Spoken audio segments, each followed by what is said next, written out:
Hello? No, that's it, man. That's fine. Yes. All right. So your question is, you don't know how to benefit from liquidity mining. You don't know how to determine how much FMTB to put in the pool.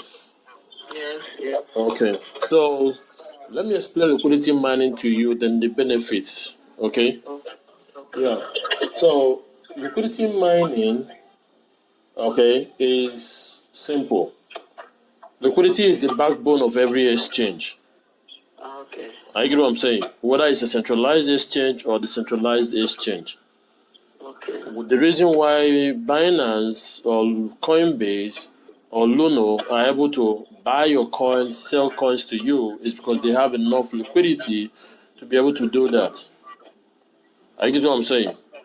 Yes, yes. Yeah. So, but in the world of decentralized finance, which empowers people, because Luno, Binance do not empower me and you. I get what I'm saying. They make their money from the exchange, from the transaction fees, and they don't give me and you a share. Maybe once in a while they do a giveaway competition, but that's it. Okay. So, but the centralized exchange empowers me and you in the sense that we can bring the funds that we have on the side.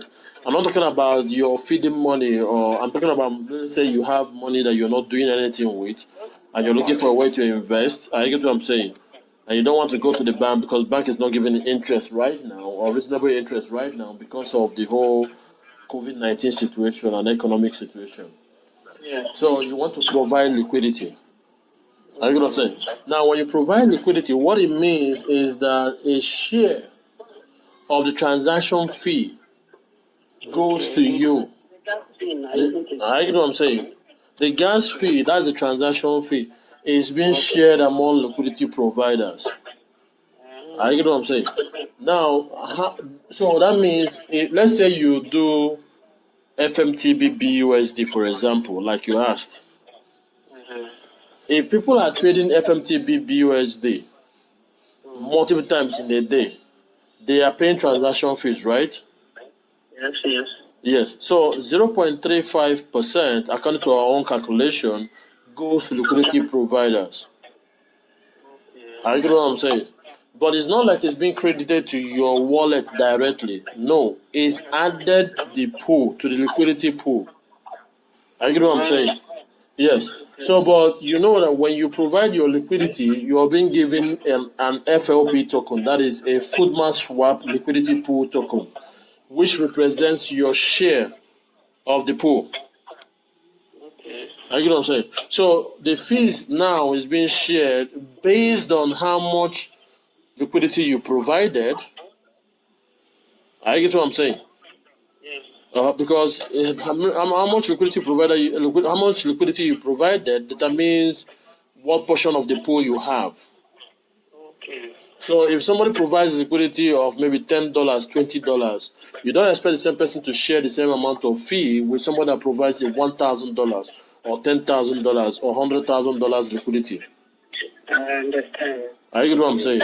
So, okay, so in the light of that, we also throw in a reward for providing liquidity, knowing fully well that you're leaving the fund for a long time, and knowing fully well that there are things like impermanent loss that is a result of price movement of assets. I get what I'm saying. So that reward is kind of to encourage you for providing liquidity. That's why we called it liquidity mining reward program. Okay. Now, normally this is done through a staking platform. Okay. Where you now use the FLP token that was given to you as your share, and you stake that FLP token to receive FMTB reward or any token that we use for the reward. I get what I'm saying. So, but because we don't have that staking platform right now, because if you have that staking platform, it will now be daily based on the annual percentage yield of the pair of the pool. I get what I'm saying. I know the annual percentage yield of the pool is determined by the volume of transaction that goes on and the fees generated. I get what I'm saying. So, So now that that means that on a daily basis you'll be receiving FMTB as reward. Are you get what I'm saying? Depending on how much liquidity you provided. But since we don't have that yet, that's why we are going to give reward during the airdrop period. Okay. I get what I'm saying. So during the airdrop period, when we launch the staking platform, we're going to now take a snapshot to now determine the period to reward people who provided liquidity within that period.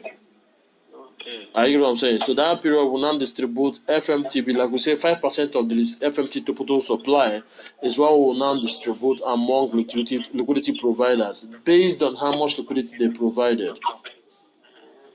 I get what I'm saying. Yes, I am. So but once the staking platform launches, then you can be able to now monitor once our information page launches, you'll be able to monitor to see your liquidity that you provided, or see the performance of maybe the daily volume of FMTB BUSD, and the size of the pool. On top of that, but when the staking platform launches, you will now be able to stake your FLP token to now receive daily reward in FMTB. That's if we choose to use FMTB. But it depends on advice from developers either to use FMTB or to use another asset. But we are going to try and see to use FMTB to do that. Yes. Okay. All right. Thank you. Yeah. So based on how much FMTB you want to use, I get what I'm saying. If you have, instead of FFTB being idle on your wallet, I get what I'm saying, you can decide to put all. But another thing again is this. Okay? Another thing is, how much do you have that you can afford to live for a long time? I get what I'm saying. Because that will determine how many FMTB you will use. Yes, because if you don't have enough funds to buy BUSD, I get what I'm saying, then you will now be limited to the amount of BUSD that you bought.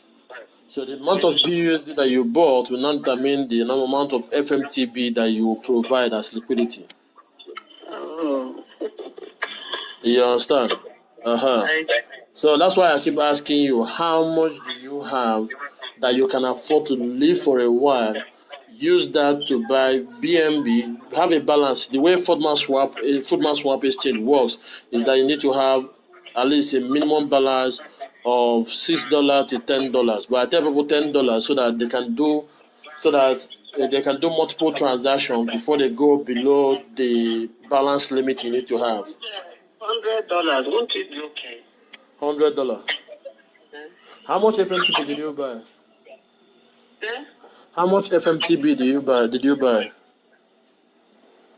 FMT that I have 60. 60 FMTB. 60 FMTB, right? Yes.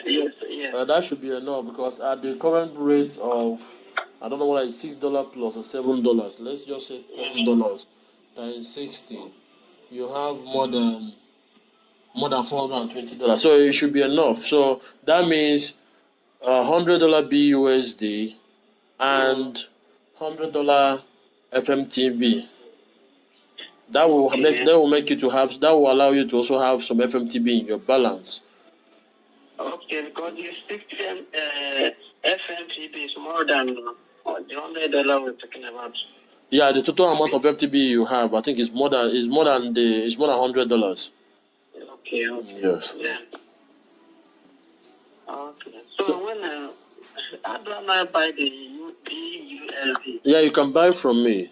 We can continue on WhatsApp and you buy from me. But you also need to buy BNB. So let's say a total of $110 is what you need to get $100 BUSD and $10 BNB. Okay, when I'm ready,